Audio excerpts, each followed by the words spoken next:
Hey, what's up? This is Mark. On my own for a change. Yeah, I'm sort of between jobs right now. It didn't really work out with me and Count Spatula. I guess it wasn't meant to happen. And it's a little tough finding a new job at the moment. Most vampires out now, Sparkle, and I try to stay away from that. Just doesn't feel right. But I'm trying not to think too much about that, so I decided I'm gonna tell you a scary story, since Halloween is coming up and all. I'm going to tell you about Jensen Gruber, the Quartz Forest Killer.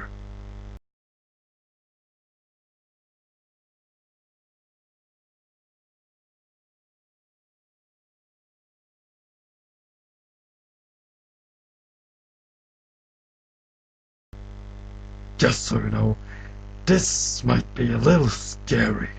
You might not have any kids around when you're watching this. Okay, it's just for your own good, you know. Well, first of all, I need to adjust my voice a bit. This voice isn't really fit for storytelling, I realize. But I'm gonna change it now.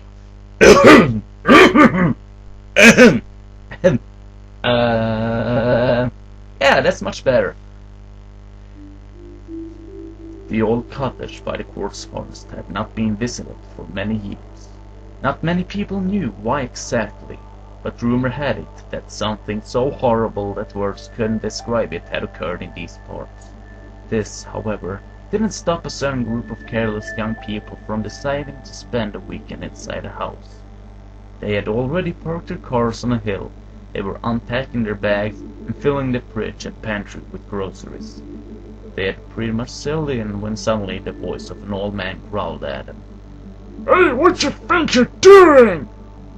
We're renting this cottage over the weekend, said one of the young people.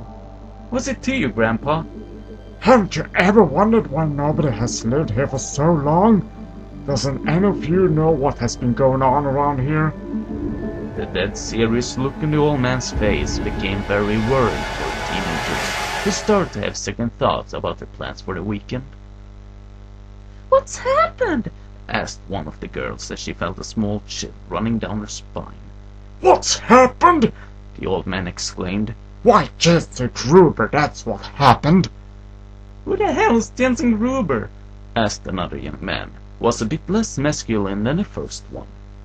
Many years ago, a boy and a girl around your age decided to go skinny dipping in the lake at night.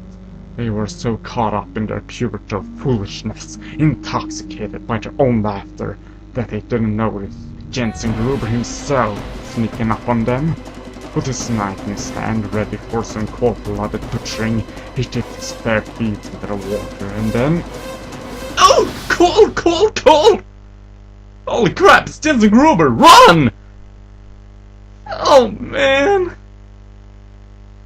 So, wait, they didn't die? No, they didn't. But God knows what would have happened if he had been wearing boots or stood in the water a little longer and gotten used to the temperature.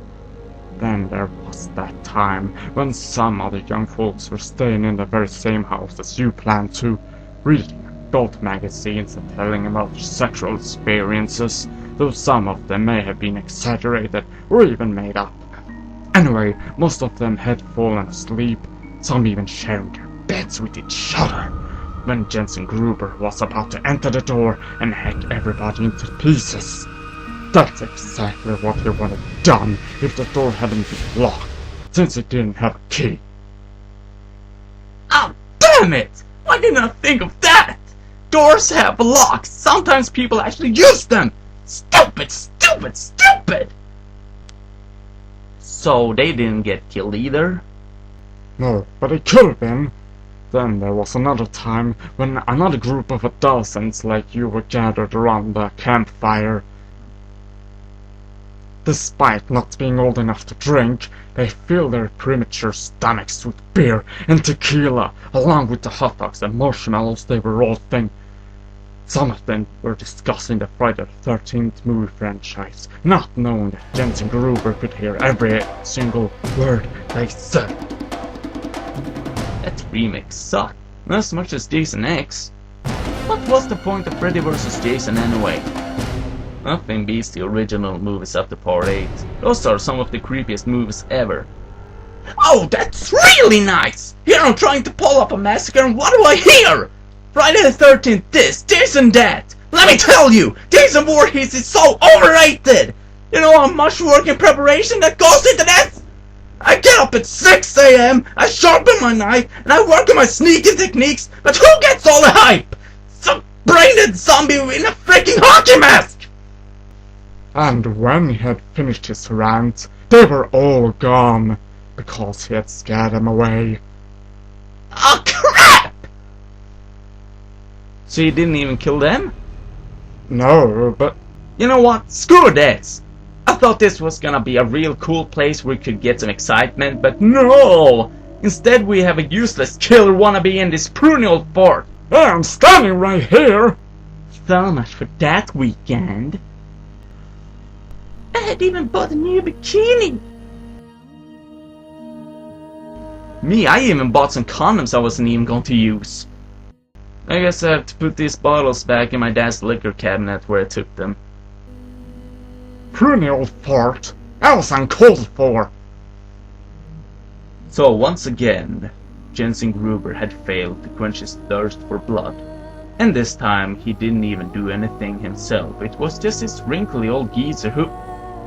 Alright, I'm sorry. But anyway, Jensen Gruber was indeed the worst killer who had ever existed, since he had never actually killed anybody. In fact, most successful killers make fun of him, such as Jason Voorhees, Freddy Krueger, Michael Myers, Pinhead.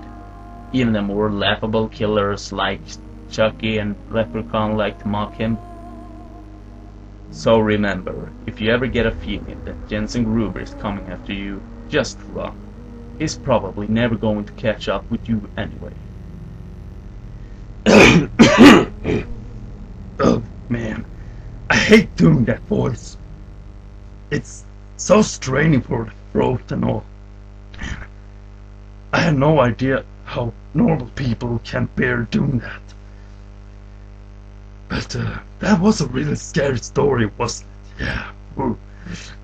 I got some goosebumps myself. Yeah. Lucky that Halloween is just once a year, right?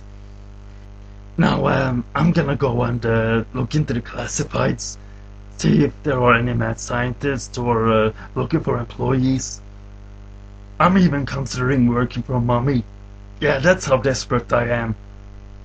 But you know, it's not that easy with the economy and everything. Well, anyway, have a happy Halloween.